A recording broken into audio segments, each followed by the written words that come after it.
Road trip story time. So, we recently took a family road trip through central New York on our way to Vermont. It was our first time visiting the state.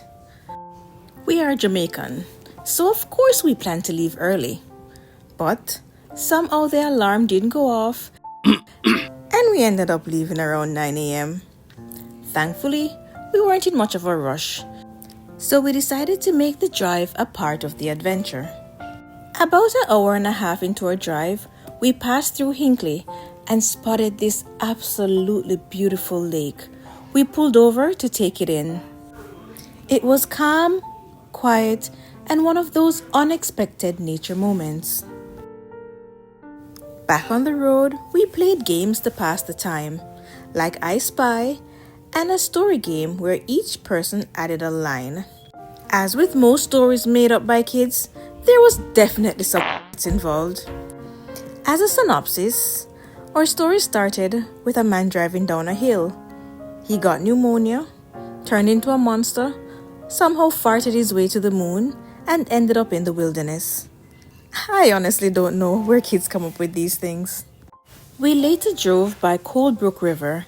It followed the road for quite a while, and we enjoyed the peaceful sight.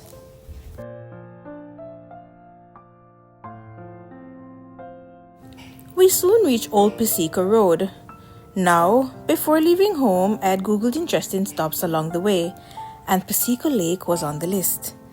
Since we left late, due to no fault of our own, we took the shortest detour for a 6-hour drive.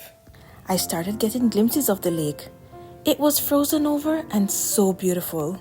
We stopped at a picnic area marked by a land conservation fund sign. I walked down to get a closer look. This lake was even more beautiful than the last. It appeared boundless. As I stood there admiring its beauty, I suddenly noticed some tiny shapes moving across the ice. I zoomed in with my phone and noticed that they looked like tiny sailboats. We had never seen anything like that before, and we just stood there in awe.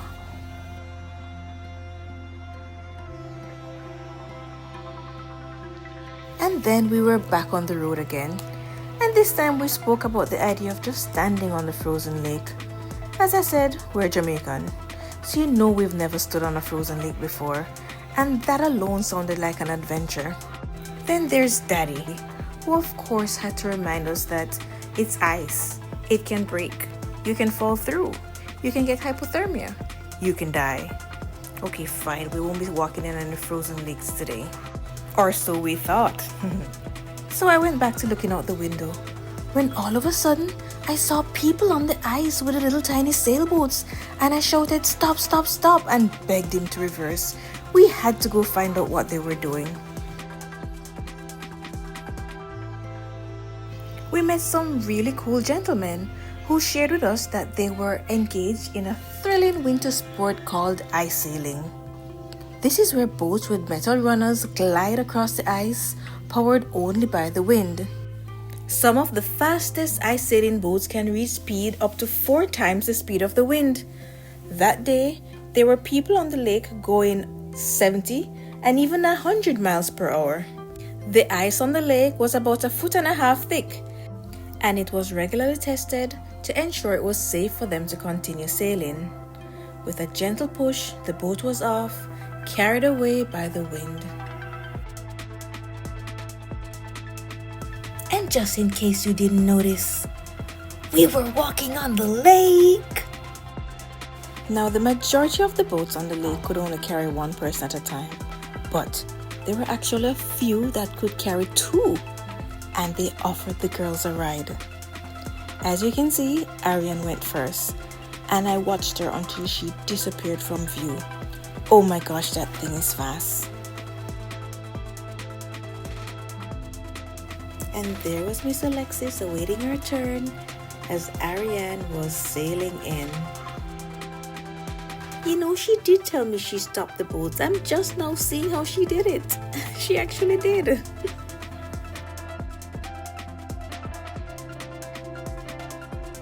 And there goes Alexis, excited for her turn. How fun was it? Bye! You're gonna go really fast! And there's gonna be ice shavings in your face!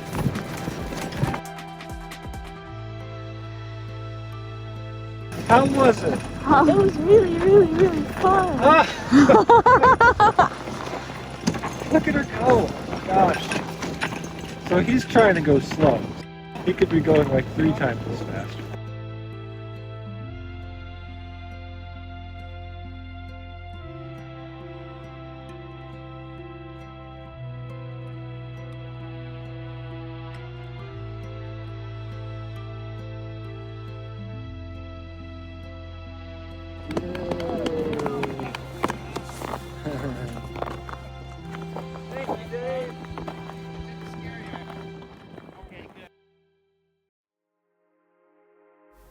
No, people, please don't come for Jamaican cards. I promise you won't find us in the wilderness wrestling any crocodiles or hunting any snakes. We just have a sense of adventure. As we started driving again, you may have noticed that the grey skies had magically cleared.